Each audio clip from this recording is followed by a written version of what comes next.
오늘 이 시간 함께 볼 말씀은 디모데전서 4장 5절 말씀입니다.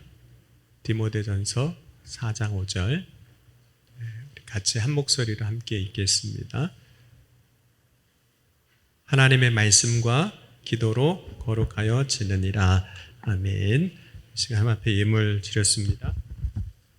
이경민 집사님 감사의 물로, 방희경 권사님 감사의 물로, 장은자 권사님, 김미연 사모 드렸습니다. 한미영 집사님, 박유미 집사님, 이상훈 권사님, 김현정 권사님, 정정숙 권사님, 윤사랑 청년 드렸습니다. 윤영근 권사님, 최명주 권사님, 박성임 집사님, 김대연 우리 중등부 학생 드렸습니다. 김나희 우리 초등부 드렸습니다. 이미숙 권사님, 유영자 권사님, 김예숙 권사님 드렸습니다. 이 시간 드려진 예물 위해 기도하겠습니다. 사랑해 주님 감사합니다. 오늘도 주의 사랑 안에 거하게 하시고 또 믿음으로 주님 앞에 나와 헌신과 결단으로 또 예물로 주님 앞에 나아갈 수 있도록 축복하여 주시니 감사합니다. 오늘 드린 예물의 손길을 기억하시고 또 주님 앞에 드리는 기도의 제목에 또 감사의 고백에 역사하여 주셔서 주님 안에서 이기며 승리하는 승리의 삶을 살아가는 주의 백성들로 삼아 주옵소서. 오늘 이 시간 염려와 근심으로 나왔다면 이제는 주님 안에서 평안과 기쁨이 넘치게 하시고 우리의 삶을 주님의 말씀과 기도로 거룩하게 하여 주셔서 하나님이 기뻐하시는 믿음의 삶으로 온전히 세워지게 하여 주옵소서. 주님께서 능히 오늘도 주의 성령으로 역사하실 때 우리의 마음이 뜨거워지게 하시고 또 우리를 새롭게 하여 주실 것을 믿사오며 예수님의 이름으로 간절히 기도하옵나이다. 아멘. 우리 시간 함께 옆에 있는 분들과 인사하시겠습니다. 참 잘 오셨습니다.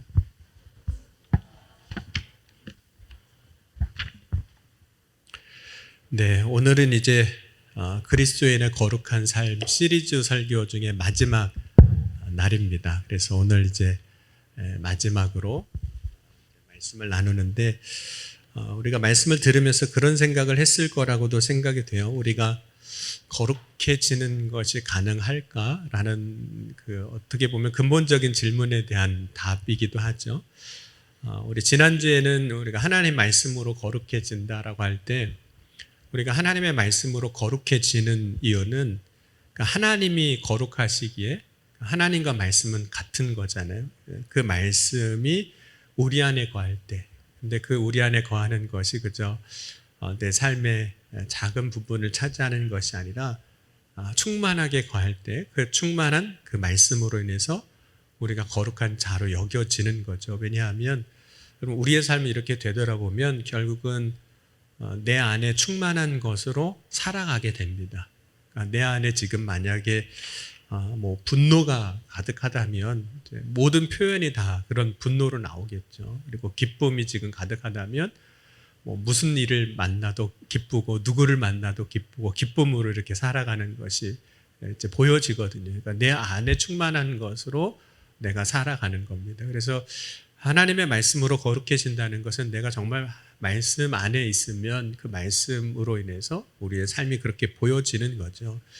그럼 모세가 이제 시내산에 이제 올라가서 하나님 말씀을 이제 받고 내려왔을 때 그의 모습이 거룩으로 나타났는데 그 거룩은 그 얼굴에서 나는 광채로 성경에 보면 표현이 됩니다. 그러면 모세는 단지 손에 들고 있는 그 하나님 주신 십계명 돌판 때문에 거룩해진 건가? 모세가 이제 시내산에서 하나님 말씀 받을 때 그 과정을 보면 이제 금식을 합니다. 물론 이제 2번 말씀을 받으러 올라갔기 때문에 40일 2번에 있으니까 우리가 80일 금식했다고도 할 수 있죠. 출애굽기 24장 18절 보면 모세는 구름 속으로 들어가 산 위에 올랐으며 모세가 40일 40야를 산에 있으니라. 또 34장 28절 보면 모세가 여호와와 함께 40일 40야를 거기 있으면서 떡도 먹지 아니하였고 물도 마시지 아니하였으며 여호와께서는 언약의 말씀 곧 십계명을 그 돌판에 기록하셨더라. 근데 모세가 금식한 이유는 산에 올라가니까 먹을 거가 없어서 아차 내가 먹을 걸 안 가져왔구나. 그래서 금식한 게 아닙니다. 하나님 앞에서 말씀을 받는데 금식하는 거예요. 예수님께서 사역을 시작하시기 전에 성령에 이끌려 이제 광야에서 시험을 받으실 때 예수님도 사역 시작하시기 전에 이제 시험 받기 전에 금식을 하신 건데, 그때 말씀 보면 밤낮으로 줄이신지라 이렇게 말씀을 합니다. 그러면 일반적으로 우리가 어떤 시험이 온다, 뭐 영적인 시험이든 혹은 우리가 어떤 일을 앞두고 있다면 오히려 더 잘 먹어야 될 것 같아요. 일을 해야 되니까, 힘을 써야 되니까 그게 더 좋아 보이는 거죠. 또 설령 영적인 일을 할지라도 우리가 그런 생각할 수 있거든요. 그럼 기도도 힘이 있어야 하잖아요. 그러니까 힘을 얻기 위해서는 싸워서 이기려면 잘 먹어야 되는 거죠. 그럼에도 불구하고 예수님이 이제 광야에 가서 시험을 당하실 때 금식하신 이유는 그 시험이, 그 싸움이 혈과 육으로 싸우는 싸움이면 금식하시면 안 됩니다. 잘 드셔야 돼요. 진짜 이제 몸보신하고 가야 돼요. 이제는 보신탕도 못 먹잖아요. 물론 예수님은 안 드셨을 것 같은데, 하여튼 뭐 염소로 하든 뭐 장어로 하든 뭐 하여튼 몸보신을 하시고 가셔야죠. 혈과 육으로 싸우는 싸움이면. 그러나 그 싸움이 혈과 육으로 싸우는 싸움이 아니었던 겁니다. 그럼 에베소서 6장 11절 12절 말씀에도 보면 마귀의 관계를 능히 대적하기 위하여 하나님의 전신갑주를 입으라. 우리의 씨름은 혈과 육을 상대하는 것이 아니요 통치자들과 권세들과 이 어둠의 세상 주관자들과 하늘에 있는 악한 악의 영을 상대함이라, 이렇게 말씀하고 있거든요. 그러니까 싸우는 대상이 시험하는 자, 사단 마귀라 이렇게 말씀합니다. 그러니까 더 금식을 해야 되는 거죠. 이건 혈과 육으로 싸우는 문제는 아니기 때문에. 그럼 모세가 금식할 때 모세의 금식은 식사를 안 하는 걸까요? 물론 이제 금식이라는 것이 식사를 안 하는 거죠. 단식하고 조금 다른 개념이긴 하지만 식사를 안 하는 거죠. 근데 금식하는 진짜 이유가 뭐냐면 우리가 금식하면서 기도할 때 그 과정이 실제로는 단순히 밥을 안 먹는 과정이 아니라 자신의 뜻을 버리는 과정입니다. 그 금식이 그래요. 그것은 동시에 내가 하나님 아버지의 뜻을 받아들이는 과정이에요. 그게 금식 기도의 실제 과정이에요. 왜냐하면 금식이라는 것이 어떤 것이냐면, 여러분 금식은 자기를 쳐서 하나님 앞에 나아가는 거예요. 그럼 우리가 얼마나 본능적으로 먹고 싶어 해요. 늘 하루 3번, 물론 꼭 다 그런 건 아니지만 이제 먹고 싶은 그런 욕구들이 우리 안에서 계속 일어나잖아요. 배가 고프잖아요. 그걸 채워야 되는데 그것을 끊어버리는 거예요. 자기를 치는 거예요. 그럼 사도 바울이 이런 고백을 하기도 했습니다. 고린도전서 9장 26절 27절 보면, 그러므로 나는 다름질하기를 향방 없는 것 같지 아니하고 싸우기를 허공을 치는 것 같지 아니하며 내가 몸을 쳐서 복종하게 함은 내가 남에게 전판 후에 자신이 도리어 버림을 당할까 두려워함이라 라고 이야기하면서, 나는 내 몸을 쳐서 하나님 앞에 나 스스로를 복종하게 했다. 그래서 지금까지 달려오는 이 길을, 나의 달려갈 길을 잘 달려올 수 있었다, 이런 고백을 하는 거죠. 그럼 금식 기도는 자기 스스로를 치는 거예요. 누가 먹지 말랬나요? 그렇죠? 누가 먹지 말라고 하지 않았는데 내가 금식 기도 해야겠구나. 그렇죠? 문제가 있어서, 어려움이 있어서든 어떤 이유에서든지 간에 누가 금식 기도 하라는 게 아니라 내 스스로가, 나 스스로가 금식하고 기도해야겠구나, 이렇게 결단을 하게 되는 겁니다. 근데 그렇게 금식 기도를 하면 그 금식하는 과정에서 어떤 일이 벌어지냐면 자기를 버리게 돼요. 특별히 자기의 생각 혹은 우리의 고집이라고 말할 수 있는, 우리 자아라고 말할 수 있는 이것을 버리게 됩니다. 그러니까 금식 기도의 가장 큰 힘은 내 생각을 버리는 거예요. 그런데 그것이 돼야만 우리가 기도로 거룩하여지는 그 길을 갈 수 있습니다. 왜 내 생각이 이게 버려지지 않으면 거룩해질 수가 없냐면, 이제 금식이 내 생각을 버리는 거라고 그랬잖아요. 왜 내 생각을 버려야 되냐면 내 생각이 뭐가 잘못됐다고 우리가 버려야 되는 건가? 우리는 보통 내 생각이 잘못됐다고 생각하질 않아요. 그죠? 내 생각이 옳다라고 생각하지 내 생각이 잘못됐다고 생각하지 않아요. 그런데 여러분, 사람의 생각이 선할까요? 선하지 않을까요? 여러분의 생각이 선하신가요? 아니면 안 선하신가요? 선하지 않아요.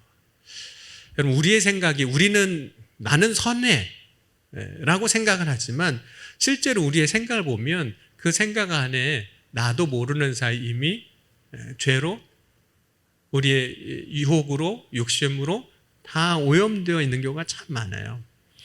우리의 생각의 기본은 대부분 이제 육신의 생각입니다. 육신의 생각으로 사실 가득해요. 그러면 예수님께서 우리의 마음에서 나오는 생각에 대해서 뭐라고 말씀하셨냐면 그것이 결국은 우리를 다 더럽게 한다 이렇게 말씀했어요. 네. 이 부분에 대한 거는 오늘 새벽 설교를 꼭 한번 다시 더 들어보셨으면 좋겠습니다. 마가복음 7장 20절 이후에 말씀 보면 또 이르시되 사람에게서 나오는 그것이 사람을 더럽게 하느니라. 속에서 곧 사람의 마음에서 나오는 것은 악한 생각, 곧 음란과 도둑질과 살인과 간음과 탐욕과 악독과 속임과 방탕과 질투와 비방과 교만과 우매함이니 이 모든 것이 다 속에서 나와서 사람을 더럽게 하느니라 이렇게 말씀해요. 그러니까 우리가 생각하는 것, 우리의 생각에서 나오는 것들이 선한 것 같은데 실제로 그렇지 않다는 거예요. 여러분, 창세기 6장 5절 6절 보면 이제 하나님께서 노아의 홍수를 통해 심판하시기 전에 세상이거든요. 그 세상을 향해서 뭐라고 말씀하시냐면 여호와께서 사람의 죄악이 세상에 가득한가 그의 마음으로 생각하는 모든 계획이 항상 악할 뿐임을 보시고 땅 위에 사람 지으셨음을 한탄하사 마음에 근심하시고 이렇게 말씀합니다. 하나님이 보시니까 사람들이 마음으로 생각하는 그 모든 것이 악하더라는 거예요. 물론 우리가 변명할 수 있습니다. 저는 안 그래요. 항상이라고 그랬지만 그래도 가끔은 선한 생각을 할 때가 있긴 있죠. 그죠? 근데 대부분 그렇지 않다라는 거예요. 여러분, 하나님이 보시는 인간의 모습이 그런 거예요. 생각이 악하다. 그런데 여러분, 과거나 지금이나 우리 인간의 모습이 크게 달라지지 않았습니다. 여러분, 생각이 거룩하여질 수 있을 때, 다르게 이야기하면 우리의 생각이 하나님의 말씀과 같을 때 혹은 하나님의 생각과 같아질 때, 그때가 언제냐면 우리를 쳐서 기도할 때, 그게 이제 금식 기도라는 거예요. 그리고 우리의 생각은 사실은 쉽게 바뀔 것 같은데 잘 안 바뀝니다. 언제 우리의 생각이 바뀌냐면 결국은 내가 죽어야 생각이 바뀌어요. 그런데 내가 죽는 과정이 어떤 것이냐면 이제 금식 기도하는 과정이에요. 그 기도를 통해서 우리의 생각이 주님의 생각으로 마음으로 이제 바뀌는 겁니다. 기도하면서 바뀌는 거예요. 그럼 어느 순간에 우리는 우리 자신의 생각을 가지고 살아가고 있습니다. 어느 순간인가 다 자기 생각을 가지고 살아왔어요. 왜냐하면 우리는 생각하는 존재잖아요. 자, 옛날 수업 시간, 중고등학교 때 배웠던 거 생각하시면 좋겠어요. 데카르트가 나는 생각한다, 고로 존재한다. 물론 이제 철학적인 이야기이기도 하지만 실제로 우리가 생각하는 존재예요. 생각하면서 살아가요. 지금도 여러분 말씀 들으면서도 생각하시잖아요. 집에 곰국 끓여놓은 것도 생각하실 거고 어떤 때는 가스를 잠궜나 안 잠궜나 뭐 그런 생각도 하고 이걸 이제 집 문을 잠고 왔나 열어놓고 왔나 뭐 별의별 생각을 이제 다 하죠. 근데 여러분, 우리가 생각을 가지고 살아간다고 할 때 우리의 생각을 이렇게 정리를 해보면 우리의 생각은 크게 두 가지 영역으로 나누어져 있어요. 첫 번째 영역은 뭐냐면 보편적인 생각의 영역이에요. 누구나 다 생각하는 것들. 어쩌면 그것을 우리가 이제 상식이라고도 말할 수 있는 것들입니다. 대부분의 사람들이 이야기하면 동의하는 것들, 물론 이제 상식이라는 것이 시대에 따라서 문화에 따라서 그 공동체가 어떤 공동체에 내가 속해 있느냐에 따라서 그 상식이라는 게 다르긴 해요. 그렇죠? 상식이 달라요. 경험을 해보셨죠? 나는 상식이라고 생각했는데 다른 사람은 그게 상식이 아니에요. 왜냐하면 시대나 문화가 다르고 공동체가 다르면 이 상식이 다르거든요. 그러나 어쨌든 보편적인 생각들, 내가 생각하는 거나 다른 사람이 생각하는 거나 비슷하게 여겨지는 생각들, 이게 이제 보편적 영역에서의 생각들이 있습니다. 모든 사람들이 그래도 인정하는 생각들이 있어요. 그런데 우리의 생각에는 우리 나름의 고유의 영역의 생각이 있어요. 그걸 다르게 표현하면 자기 자신만의 생각이 있어요. 물론 이제 우리의 생각이 보편적인 영역에서 출발을 했겠지만 각자가 가지고 있는 독특한 삶의 환경과 어떤 삶의 조건에서 자기가 가지게 되는 생각들이 있습니다. 독특하다, 특별하다, 특이하다라는 건 뭐 나쁜 건 아니에요. 그런데 이 독특한 생각, 그 사람이 자신의 생각으로 확고하게 갖고 있는 것들이 있어요. 다른 사람은 인정하지 않는데 그 사람이 확고하게 갖고 있는 것. 그 생각 가운데 하나 중에 하나는 뭐냐면 취향일 수도 있어요. 자기의 취향도 그런 것에 표함이 돼 있어요. 좋아하는 거. 사람마다 다 다르잖아요. 좋아하는 게. 그렇기 때문에 어떻게 볼 때는 그 독특한 영역의 자신의 생각에 대해서 우리가 옳고 그름을 판단하기가 참 어렵긴 합니다. 하지만 우리의 생각이 그것이 보편적인 영역에서 다 인정하는 생각이든 나 나름대로 나만 갖고 있는 생각이든 간에 결국에는 이 우리가 갖고 있는 생각이 하나님의 말씀을 따라 살아감에 있어서 걸림이 될 때가 참 많아요. 우리가 갖고 있는 그것이 하나님의 말씀을 따라 살아가는데 걸림이 돼요. 왜냐하면 여러분 근본적으로 우리가 보면 하나님의 생각과 우리의 생각은 같을까요? 다를까요? 다릅니다. 우리의 생각이 하나님의 생각일 것 같지만 그렇지 않아요. 하나님의 생각과 달라요. 그래서 이사야 55장 8절 보면 이는 내 생각이 너희의 생각과 다름이며 내 길은 너희의 길과 다름이니라. 여호와의 말씀이니라. 이는 하늘이 땅보다 높음 같이 내 길은 너의 길보다 높으며 내 생각은 너의 생각보다 높음이니라. 그래서 우리가 갖고 있는 생각이요 실제로 하나님의 생각과 다른 경우가 많기 때문에 우리의 생각을 가지고 살아가는 그것 자체가 하나님의 말씀으로 살아가는데 걸림이 돼요. 그러니까 이 생각의 문제가 정리가 안 되면 거룩으로 갈 수도 없고 순종으로 갈 수도 없고 믿음으로 가기도 어려워지는 상황들이 실제로 이제 벌어진다는 거죠. 그 이유가 있어요. 우리의 생각의 출발이 결국은 우리의 육신에서 시작하기 때문입니다. 우리의 생각이 육신에서 출발한다는 것은 우리가 육신을 따라 살아가는 존재이기 때문이기도 해요. 그런데 여러분 육신의 생각이 로마서 8장에 보면 바울이 이렇게 고백하거든요. 그 육신의 생각이 하나님과 원수된다 그랬습니다. 로마서 8장 7절 보면 6절부터 보면 육신의 생각은 사망이요 영의 생각은 생명과 평안이라 육신의 생각은 하나님과 원수되나니 이는 하나님의 법에 굴복하지 아니할 뿐 아니라 할 수도 없음이니라. 그러니까 여러분 이 우리의 생각의 문제가 정리가 안 되면 이제 거룩으로 못 가는 거예요. 그래서 이제 그걸 위해서 우리가 금식 기도도 한다는 거죠. 근데 여러분 우리의 이 생각, 하나님과 다른 때로는 원수가 되는 이 생각이 언제 놓아지나 언제 바뀌나 기도할 때 결국 바뀝니다. 기도를 통해서 바뀌는 거예요. 베드로가 여러분 요바에 있을 때 시간을 따라서 기도를 합니다. 그러니까 유대인들은 하루에 3번 3시, 6시, 9시 이렇게 시간을 정해서 기도하거든요. 근데 기도 시간이 돼서 6시에 베드로가 이제 기도하려고 지붕에 올라갔습니다. 근데 그때 하나님께서 베드로에게 환상을 하나 보여주셨는데 그 환상은 뭐냐면 율법에는 부정해서 유대인들이 먹지 않은 음식들이 있어요. 그 음식들을 보여주면서 그것을 이제 먹으라는 음성을 듣게 됩니다. 그때 베드로의 생각은 뭐냐면 속되고 깨끗하지 않은 것을 내가 결코 먹지 않겠습니다. 이런 이야기를 합니다. 지금까지도 그렇게 했고 앞으로도 그렇게 할 겁니다라고 이야기를 해요. 속되고 깨끗하지 않은 거 안 먹겠습니다. 그때 하나님께서 베드로에게 들려주신 음성이 뭐였냐면 하나님이 깨끗하게 하신 것을 내가 속되다 하지 말라.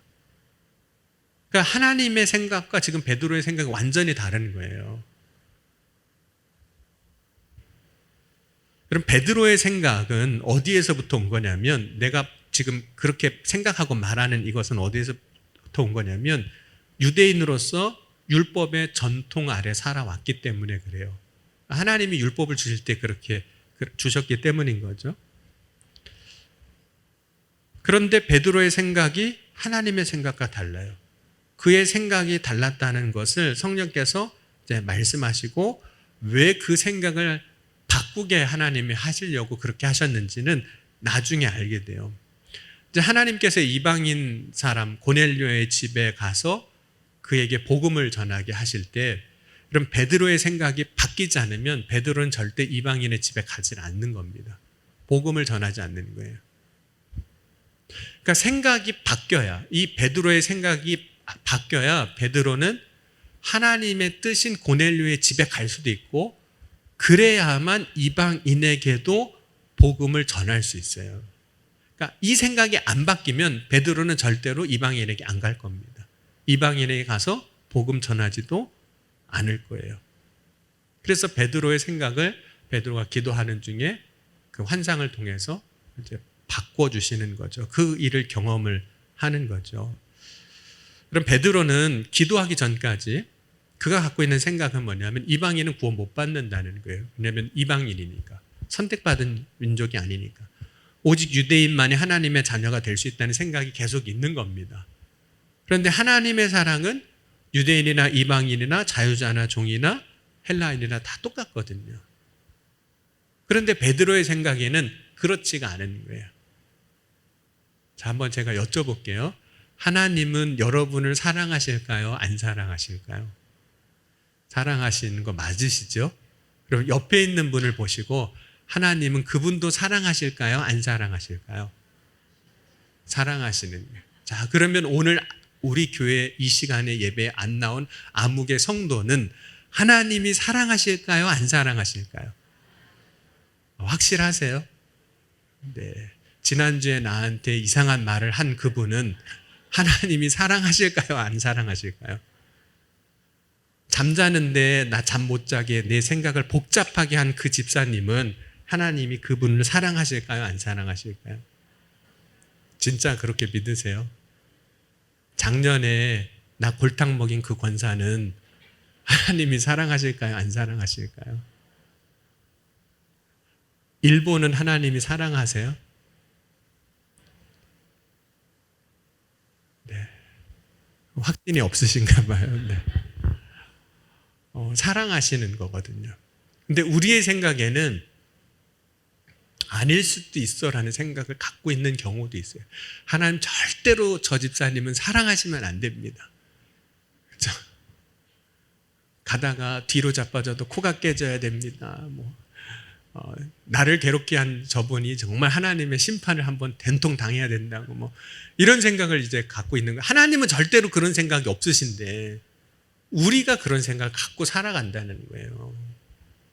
그러니까 여러분 실제로 우리가 생각하는 게 얼마나 악한지 실제로 아니라고 하면서도 그러는 거예요. 오늘 이제 지방 목사님들 이제 식사하자고 그래서 잠깐 만났는데 여러 교회 형편 이야기 하시면서 어떤 분이 그런 얘기 하시더라고요. 교회 이제 암이 걸려서 이제 시한부 인생을 선고받으신 분이 계신데 자녀들에게 뭔가 신앙적인 이제 유산을 좀 남겨주고 싶으셨던 거예요. 이제 내 인생이 살 날이 얼마 안 되니까. 그런데 말씀을 좀 남겨주고 싶으신데 필사를 하려고 하다 보니까 너무 시간도 오래 걸리고 언제 끝날지 모르겠고 내 시간은 정해져 있는데 그래서 이분이 결심하신 게 그러면 핸드폰에다가 성경을 창세기부터 요한계시록까지 내가 다 읽어서 녹음을 하고 그거를 손자, 손녀, 자녀들에게 남겨줘야겠다. 라고 생각하시고 그걸 읽으셨대요. 치료하시면서. 그래서 7번 통독을 한 녹음을 자녀들, 손자들 한 사람 한 사람씩 다 이제 따로따로 USB에다 담아가지고 녹음한 거를 이제 주셨다는 거예요. 그러니까 그 이야기를 듣던 한 목사님이 그러시더라고요. 아유, 그 권사님 고생하셨네. 한 번만 녹음하고 복사해가지고 7개 해주면 되는데 이렇게 얘기를 하시더라고요. 그래서 그런데 이제 왜 그분이 그렇게 하셨는지 의도는 이해는 되시잖아요. 그러더니 나중에 그 목사님이 그러시더라고요. 목사님, 제 마음에 악한 생각이 잠깐 들었었나 봐요. 제가 복사해서 나눠줘도 되는데 그분의 마음을 모르고 뭐 이런 얘기도 하셨거든요. 여러분, 우리가 생각하는 것 때로는 선한 것 같은데 그렇지가 않아요. 그러니까 이게 버려져야 되는데 이게 잘 안 버려진다는 거죠. 근데 이게 언제 버려지냐면 우리가 기도할 때 하나님이 우리의 생각을 바꿔주신다는 거예요. 여러분, 에베소서 6장 18절 말씀 보면 모든 기도와 간구를 하되 성령 안에서 기도하고 이렇게 말씀합니다. 우리가 기도할 때 내 안에서 기도하는 게 아니라 성령 안에서 기도해야 된다는 거예요. 여러분, 하나님은 우리의 생각이 바뀌게 하실 때 일어나게 하시는 역사 가운데 하나가 뭐냐면 기도하는데 성령으로 충만하게 하시는 거예요. 그것이 이제 바울이 말한 성령 안에서 기도하는 거예요. 여러분, 성령으로 충만할 때 우리의 기도가 실제로 바뀝니다. 왜냐하면 우리가 기도를 대부분 시작할 때는 어떻게 시작하냐면 나의 필요에 의해서 기도를 시작해요. 그렇죠? 내 삶에 뭐 어려움이 있든지 뭐 문제를 해결하기 위해서든지 나에 의해서 시작이 되는 겁니다. 대부분 그렇게 시작이 돼요. 그래서 우리의 기도의 시작은 우리의 간구에서부터 출발하는 겁니다. 근데 그렇게 기도하는 것 그 자체가 나쁜 건 아니에요. 하지만 하나님이 우리가 기도할 때 설령 시작은 우리의 필요에 의해서 시작이 됐다 할지라도 우리가 기도할 때 우리의 기도를 성령 안에서 기도하도록 우리 가운데 역사하신다는 거예요. 왜냐하면 성령 안에서 기도할 때 우리의 기도의 방향이 완전히 바뀌는 겁니다. 그래서 어떤 일이 벌어지냐면 첫 시작은 내가 원하는 게 있어서 기도를 시작한 거잖아요. 나의 간구, 내 원하는 게 있어서. 그런데 내 원하는 것이 기도하다 보면 버려지고 내 원하는 것이 버려지고 아버지의 원대로 되기를 원합니다. 내 생각이 버려지고 하나님 아버지의 마음, 생각을 내가 품게 되고 붙잡게 되고 그것을 기도하게 되는 기도로 바뀐다는 거예요. 그것이 성령 안에서 기도하는 것이고 그것이 이제 기도 안에서 거룩해지는 겁니다. 그럼 어떻게 기도하는 것이 성령 안에서 기도하는 걸까? 그럼 우리가 기도할 때 기도라는 것은 우리의 마음이 하나님을 향하는 거잖아요. 내가 나의 이 몸도 하나님 앞으로 나오는 것이지만 마음이 하나님을 향하는 건데 하나님을 향해 나아가다 보면 우리가 경험하는 것이 있어요. 그건 뭐냐면 우리 안에서 일어나는 싸움이에요.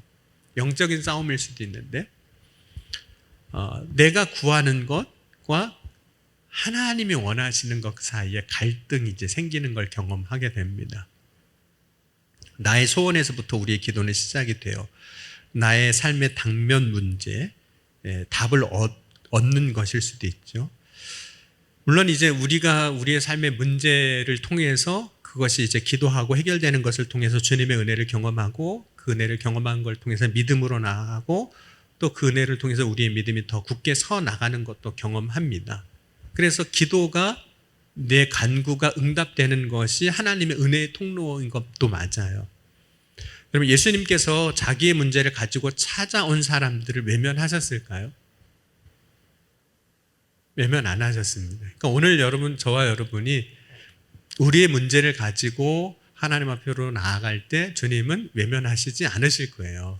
그러니까 너무 걱정하시지 마세요. 외면하지는 않으실 거예요. 그런데 때로는 시험하실 때도 있어요.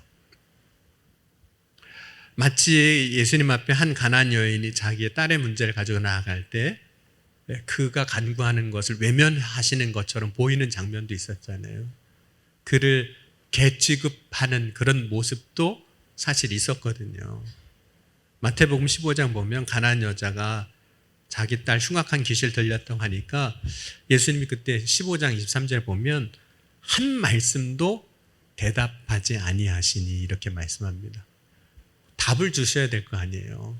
뭐라고? 근데 아무 얘기도 안 해요. 그러니까 우리가 때로는 하나님 앞에 기도할 때 응답이 없는 것 같은 거예요. 나는 정말 너무 힘들어서 정말 이 문제가 너무 나를 괴롭게 하고 어려워서 주님 앞에 그렇게 간절히 기도하는데 주님은 무슨 답을 주셔야 되는데 아무 말씀도 안 하시니까 답답한 거죠. 뭐래도 좀 말씀을 좀 해주시면 좋겠는데 그러다가 예수님이 답을 주셨는데 자녀의 떡을 취하여 개들에게 던짐이 마땅하지 아니하다 이 말씀을 주신 거예요. 그러니까 가나안 여인의 입장에서는 예수님이 너무 원망스러울 수도 있어요. 왜냐하면 그럴 것 같으면 처음부터 그냥 빨리 내가 포기하고 가게 만드시든지 처음에는 아무런 얘기도 안 하시다가 그러다가 말씀하시는데 개들에게 던져주는 게 마땅치 아니하다고 하니까 얼마나 원망스러울 수도 있죠.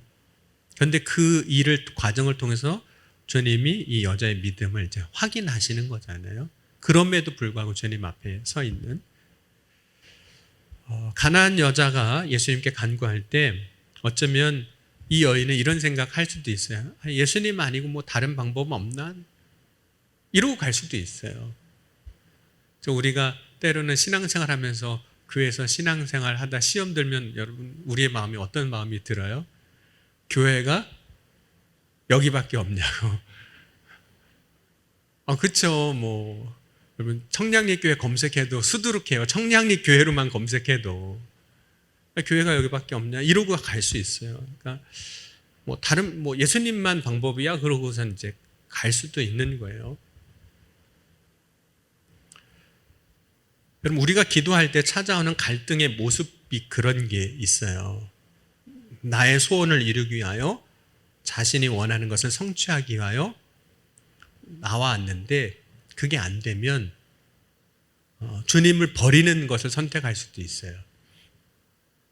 내가 원하는 게 너무 크니까. 그런데 하나님은 우리가 기도할 때 우리를 인도해 주시잖아요. 그런데 항상 인도해 주실 때 뭐냐면 바른 길로 인도해 주시는 거예요. 그 기도의 과정을 통해서 바른 길로 인도해 주시는 거예요.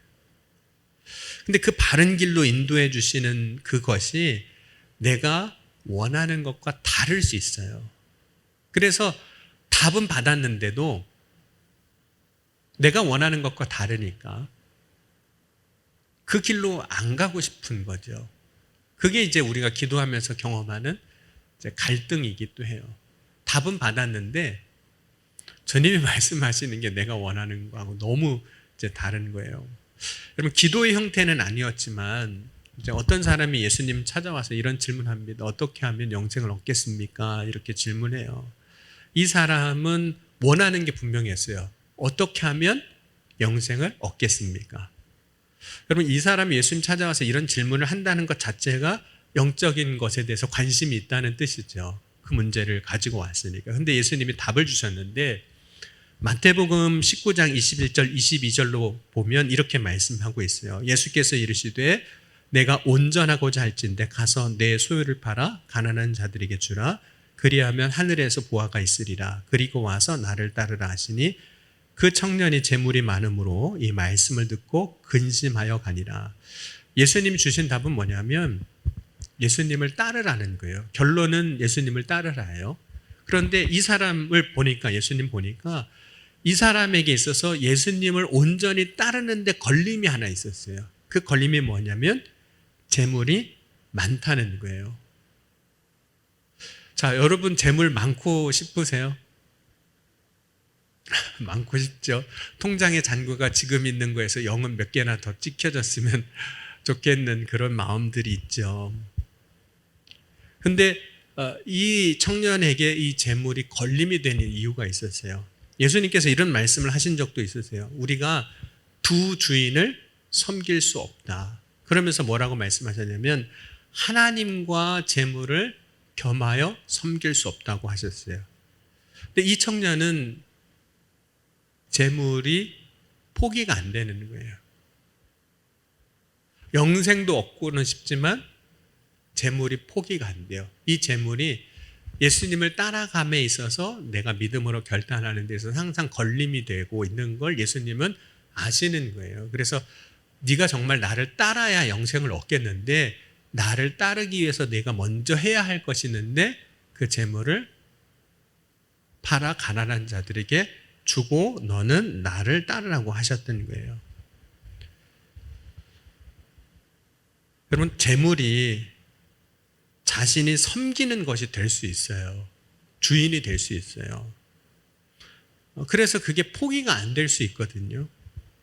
근데 여러분, 이걸 언제 포기되냐면 우리가 정말 성령 안에서 기도할 때 주님은 그것도 포기할 수 있게 하시는 거예요.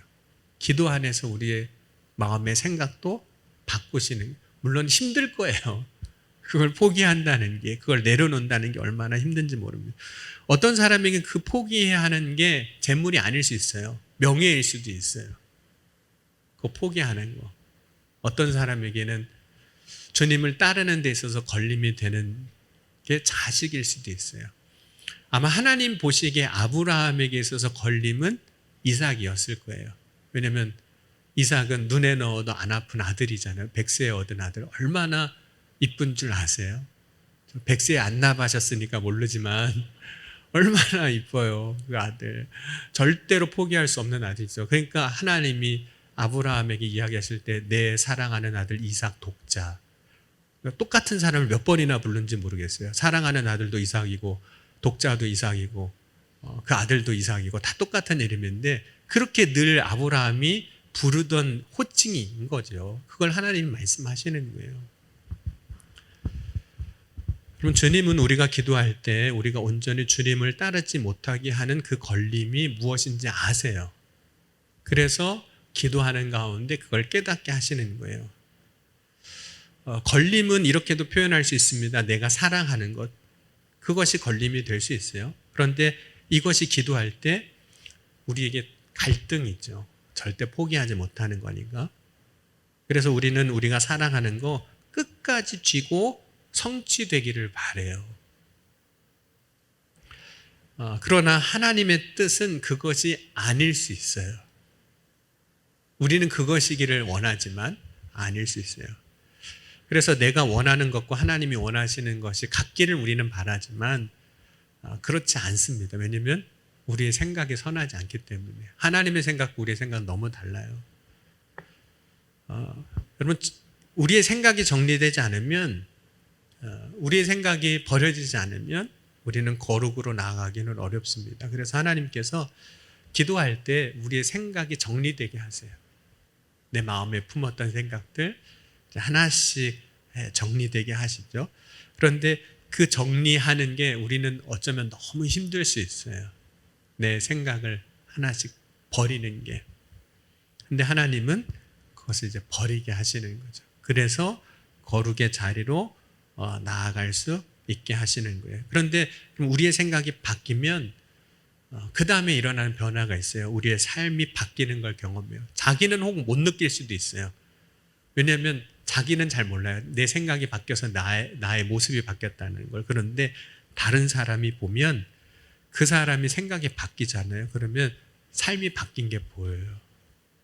그래서 마치 모세가 그 하나님 말씀 받고 시내산에 내려왔을 때 사람들이 볼 때 달라 보였던 거잖아요. 그 얼굴에서 광채가 났던 것처럼 저 사람 뭔가 달라졌네. 이렇게 보이는 거예요. 여러분, 오늘 이 저녁에도 기도하고 나갈 때 물론 불 끄고 깜깜해질 거지만 가다가 로비에서 만났는데 기도하고 나온 권사님 얼굴을 보니까 달라졌네. 혹 광채는 안 났을 수도 있어요. 그런데 뭔가 모르게 달라진 게 느껴지는 거예요. 그 이유는 기도하는 가운데 성령께서 그 마음의 생각을 바꾸시니까. 내 얼굴도 바뀌는 거예요. 생각이 바뀌면 얼굴도 바뀐다니까요. 왜냐하면 근심이 변하여 기쁨이 되니까 바뀌기도 하고 내 무거운 짐이었던 그것을 이제 포기하고 내려놨으니까 얼마나 홀가분해요. 그러니 편한 마음으로 이제 집으로 가니 그 모습이 달라져 보이는 거죠. 그 모습이 우리가 신앙적인 언어로 설명하자면 거룩의 모습인 거예요. 여러분, 오늘 기도할 때 주께서 우리를 성령 안에서 기도하게 하실 줄 믿습니다. 그래서 우리가 그렇게 버리지 못했던 생각을 버리게 하시고, 그래서 우리의 삶이 바뀌게 하시고, 정말 우리가 이전에 경험하지 못했던 하나님께서 거룩하게 하시는 거룩의 삶으로 나아가게 하실 줄 믿습니다. 그것을 기대하고 오늘 소망하며 믿음으로 우리 기도의 자리로 나아가실 수 있기를 주의 이름으로 간절히 축원합니다. 우리 함께 찬양하시겠습니다.